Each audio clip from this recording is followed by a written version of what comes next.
Hello, my name is Beth MacDonald Stone, and I'm an avid knitter living in Bermuda. I hope you're well. I hope you have your knitting and your drink of choice, whatever, and let's chat about knitting. Yay! So, thank you so much for the great feedback and everything from the last few podcasts. The last podcast seemed to really get a lot of attention, and I'm glad about that. Everyone seemed to love the trip to Germany that you joined me and my son on, which is fantastic. Thank you so much for coming.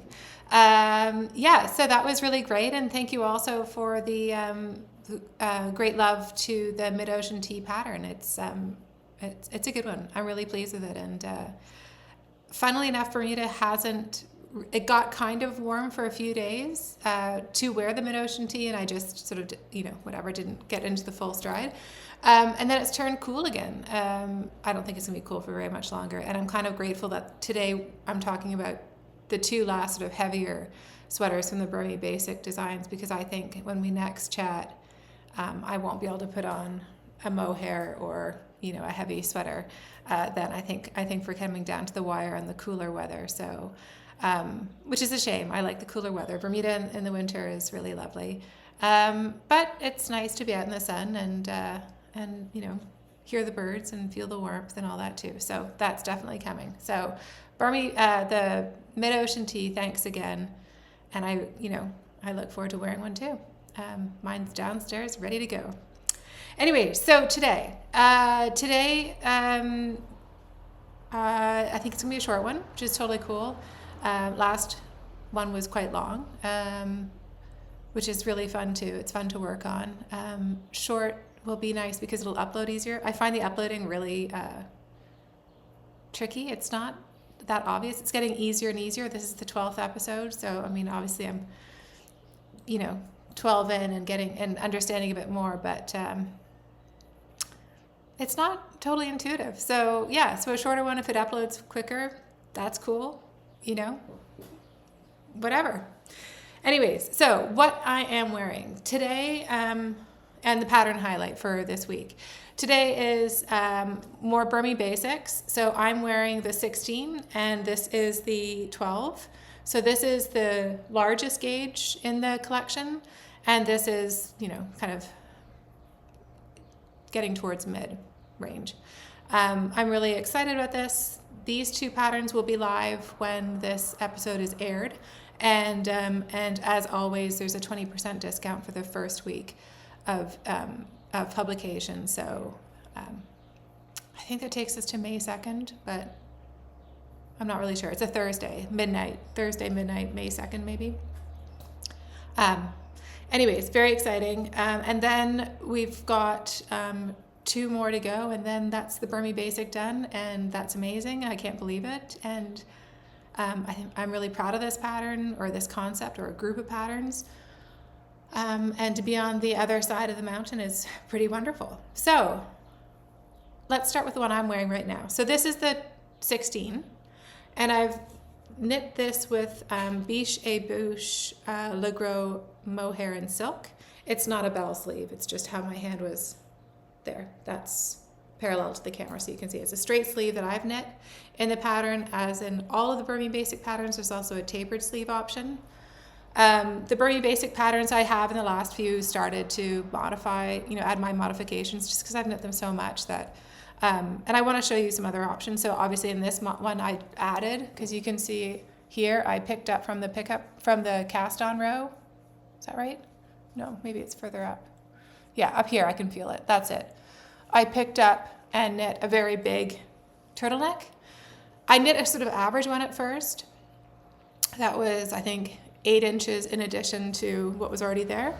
And that was fine. I thought it looked really great, but I really wanted volume and sort of drama, so I ripped the bind off and add another 2 inches. And so what I mean, I picked up, I literally just picked up stitch per stitch, which is actually super easy because there's 2 knits and 2 purls. So you just pick those up in each one. And from the pearls, for the pearls on the right side, I actually just flip the pattern around to look at the wrong side because it's so much easier to stick your needle into the center of a knit stitch. But anyway, so they flow oh, sorry, everything's backwards. They flow beautifully through. I mean, you can still, and I like the stability of having this cast on row from the beginning of the sweater. So I think you could do it top down and include it, but I'd be worried that it would slowly slip, where this is going to give me structure over time, and I really plan on wearing this. I'm a really big turtleneck lover. I love how this one fits my neck. I mean, you know, I think we all have to find our suitable turtleneck styles that work for us. So this is all my modifications for the pattern. The pattern is just, would have this neckline here. And again, I just added this. When I cast on, I used the same needle size as up here. And then when I had done, I think 3 inches or 4 inches, or 3 inches, I think, I just went to the larger size needle and then a larger size needle again to get the real full edge. And then a really simple bind off that I used for, the bind off that I used for everything. The bind off I used for the cuffs and the hem without flashing you. Yeah, so that modification I think is really great. Otherwise, the sweater is fantastic. I'll stand up for you. So you can see this is my preferred length, but again, I'm a big believer in knowing your preferred measurements. I love it because I think it's kind of swingy and it shows a waist a bit. Excuse me as I dance. But I find that really flattering fit for me. Yeah, so I'm really pleased with this sweater. I love the Biches Bouche Le Gros Mohair and Silk, or Silk and Mohair. The color is lavender. I've used it before and it creates a really lovely fabric. It really knits together. It's quite, as you're knitting it, you don't really realize, but it seems sort of, it looks, oh, mohair in the face. It looks kind of springy and a bit more sort of, I don't know, the doesn't sort of hang as well as I remembered. And then as soon as I blocked it, it just went right into shape and you get this lovely, dreamy feel.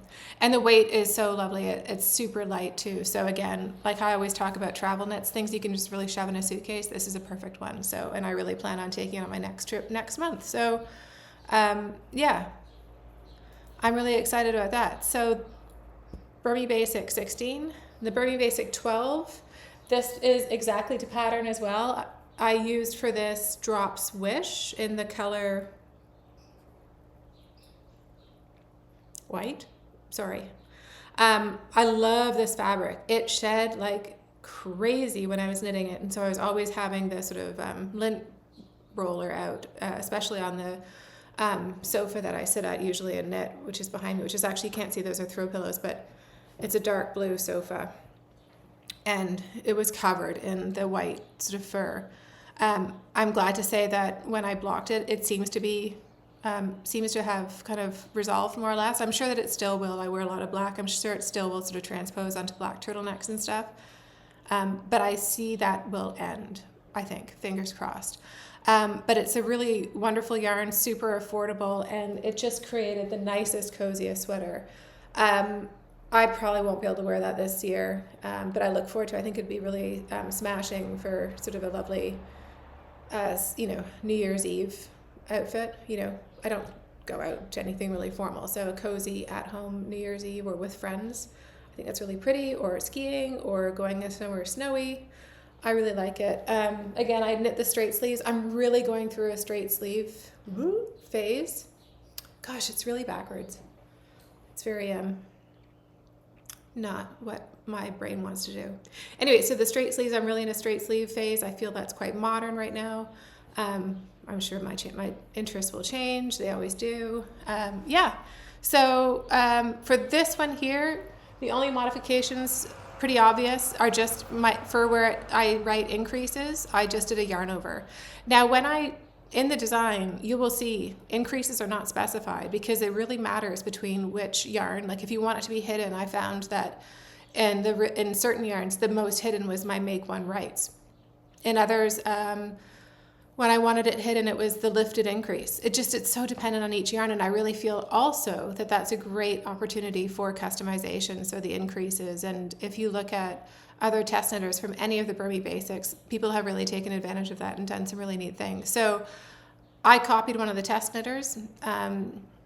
There's been wonderful ideas, so I really urge you to take a look. And one of the test knitters early on did yarn overs for the increases, and I just thought that was really beautiful. Luna says hi. She's walking around. So yeah, so those are those two. They will be published, like I said, with only 2 more to go. And the last 2 to go are the 22 stitch gauge and the 26 stitch gauge. The 22 stitch gauge test knit filled up really quickly with my test knitting email group. But I still could use some larger sizes of the 22 stitch gauge, like anything from the 50s up. Would be, if you're interested, please email me. But what I am still looking for are more people to test knit the 26 stitch gauge. Yeah, so that's all sizes for 26 stitch gauge. I mean, yeah. So if that interests you, please email me at knit@bmid.bm. The information's down below if I said that too quickly. And just let me know. Sorry, I think Luna sees my husband, Jeff, her dad. He's circling on his bike out in front. Anyways, so all good. So the 26 stitch gauge, yeah. So if you're interested at all, please email me and, looking for test knitters. The timeline is I'll be sending out the pattern on Monday, which I believe is the 29th of April. And the idea of the completion is dated, oh gosh, I can't remember, but it's like the 3rd or 4th Thursday in June. So it's definitely a large test knitting time. And really any yarn that you have that would work out to be a 26 stitch gauge, short sleeve, long sleeve. If you feel like, we've had test knitters put lace in the yoke, stripes, whatever, please be imaginative. I really encourage that because that's the whole point of this design. So yeah, so send me a note and I'd love to hear from you. All right, so that's that. This is what I finished these last 2 weeks. And yeah, that's all I've really finished. It's been a real whirlwind back since we've been back at work and everything from our trip. I've been really busy designing. So yeah, so this is really the last thing that I've finished. What I'm working on, I am doing my second version of the Glimmerview, and I'm using really scrumptious, 2 scrumptious yarns for this. And wow, that looks really beautiful. And you can just see the drape. It's really pretty. Yeah, it's really interesting to look at things in 2-dimension on a video. You can, it's just, sorry, if I'm staring at this, it actually is giving me different information, which is amazing. So I'm using 2 absolutely stunning yarns, and I wanted to make this one a bit more, I don't want to say formal because there's nothing in my life that's formal, but a bit more sort of elegant. The first one I knit, I made it longer in the torso, and I used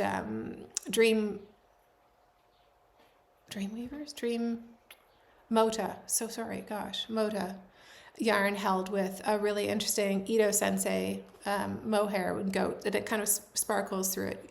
I've shown on the podcast before, and when it gets published, I'll show them both to you again in more detail.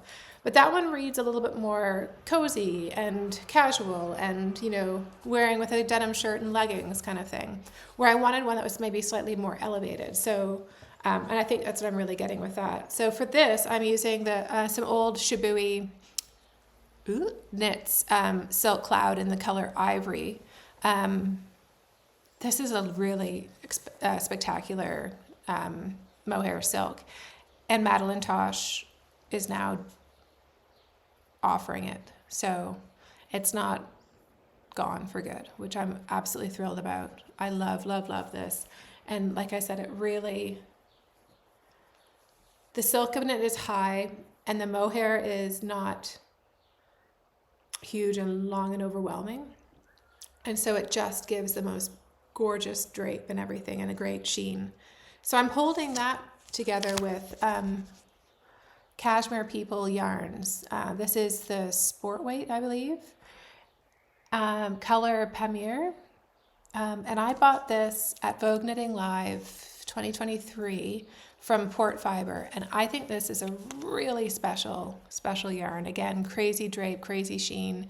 And, it's cashmere. And it's just stunning. So this is going to be a really special sweater here. Turn it around again. Whoops, I think I'm twisting it up with the yarn and everything, but yeah.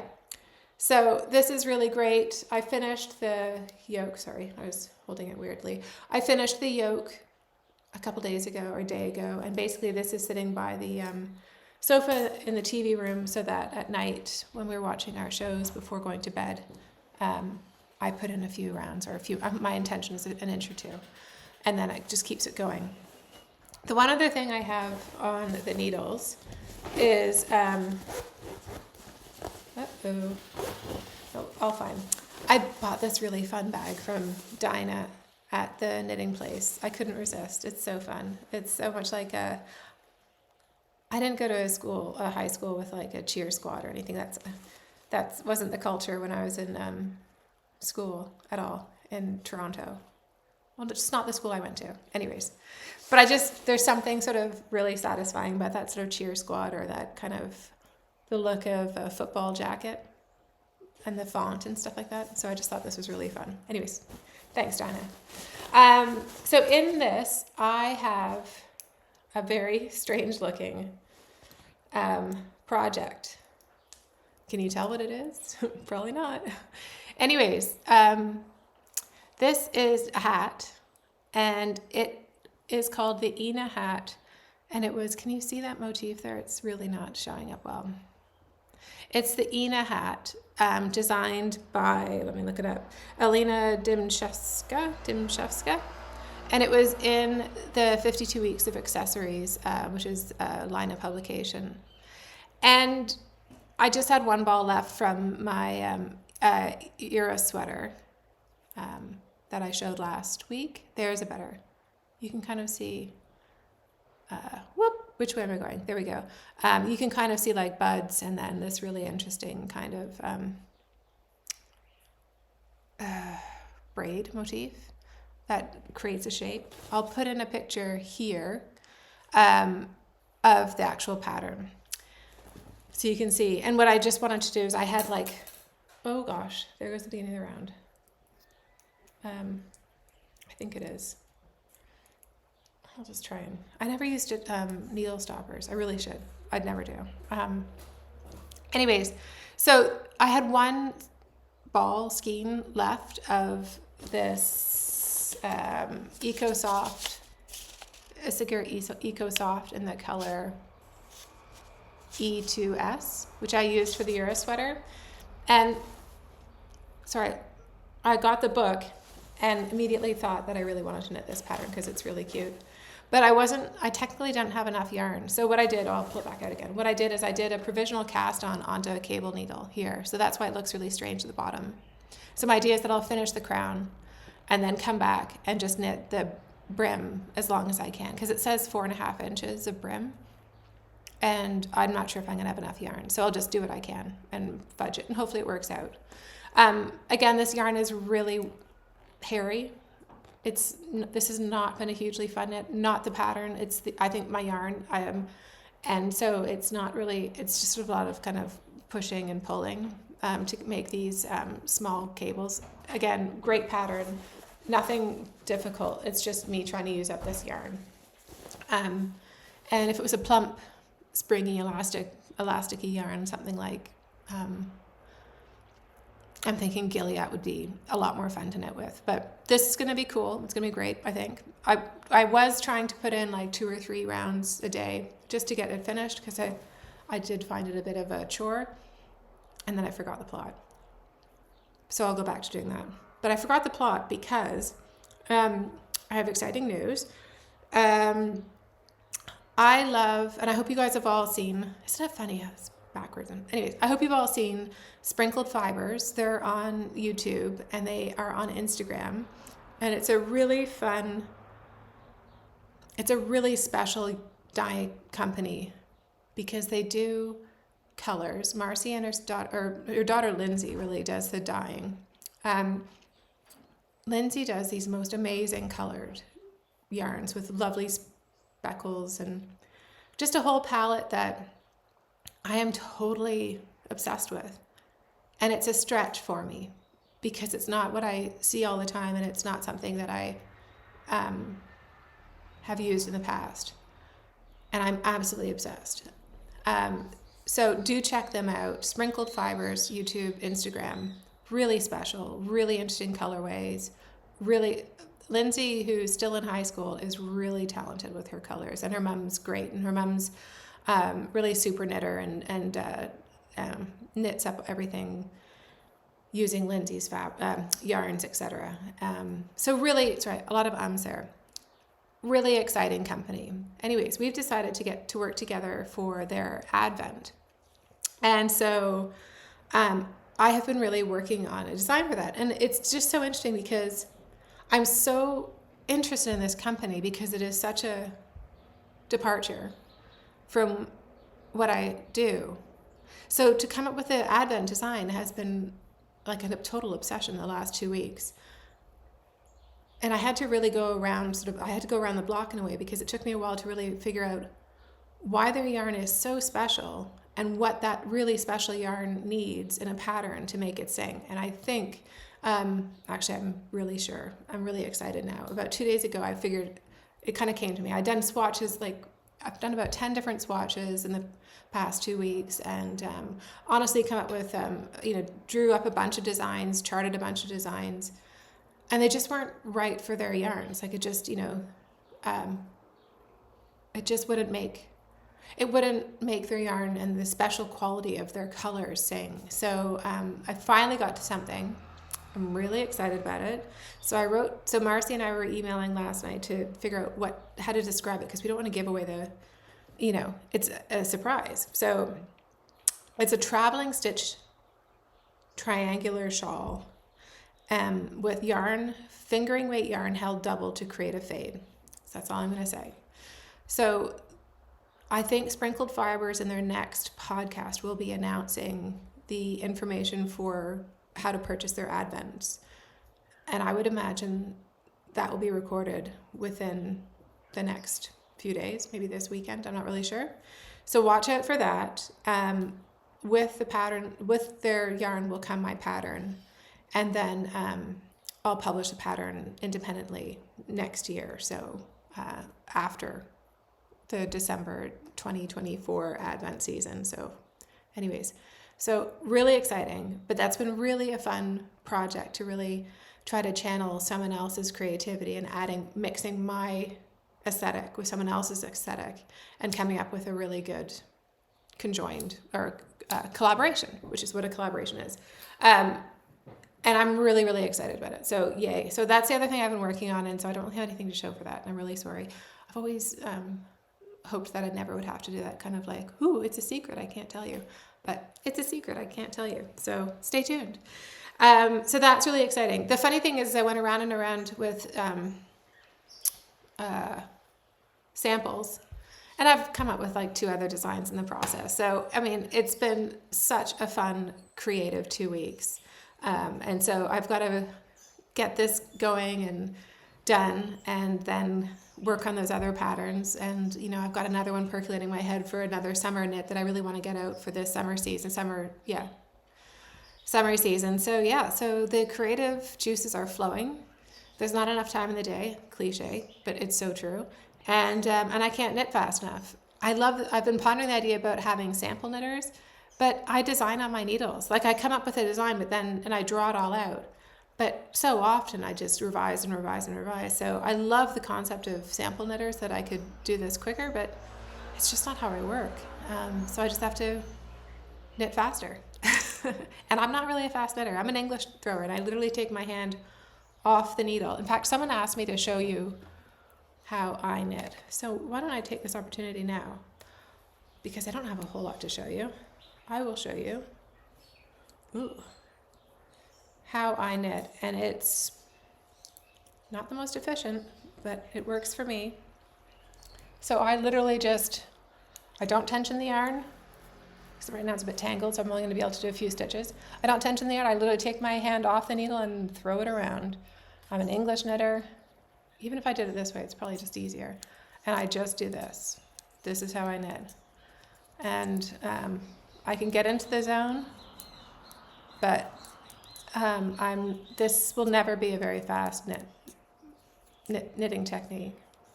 but this is my technique. Anyways, so that's that. So good, okay, I remember to do that. Tick that off the list.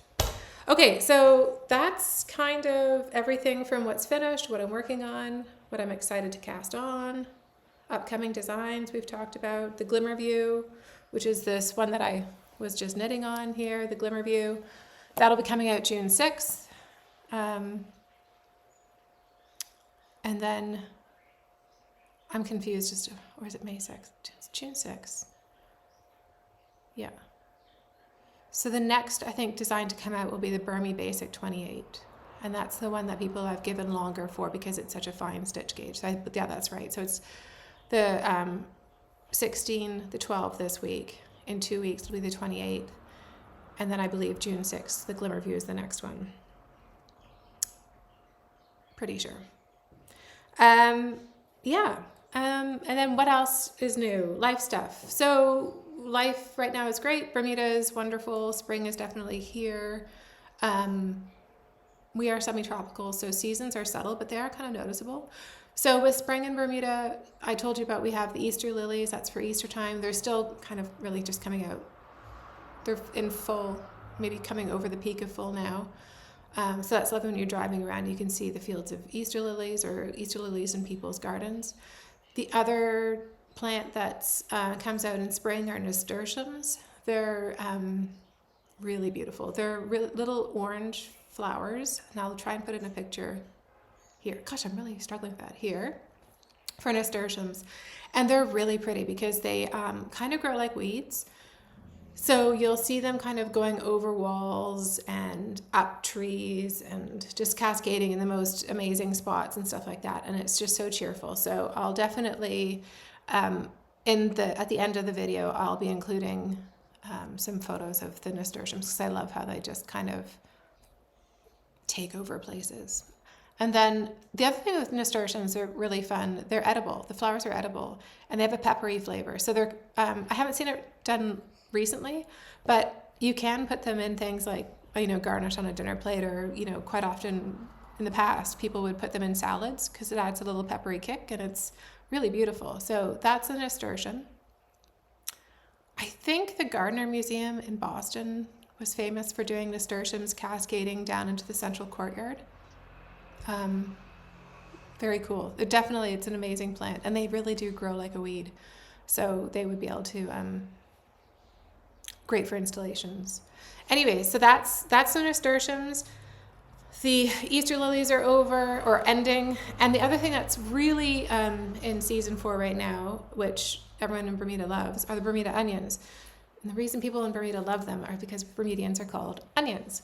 So the fun sort of little history there is that Bermuda was sort of inhabited in the early 1600s. And in the early 1600s, along with the people came onions. People found that the onions grew really well here in Bermuda. And so they became a staple crop for Bermuda very early in our history. That was Luna greeting someone walking down the road. It sounds like such a nice greeting. She's got such a deep bark.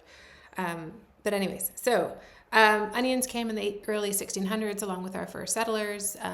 They grew prolifically here, and Bermuda, it was a staple product. So in the 1800s, it became onions to the east coast of the United States became our major export. And there she goes.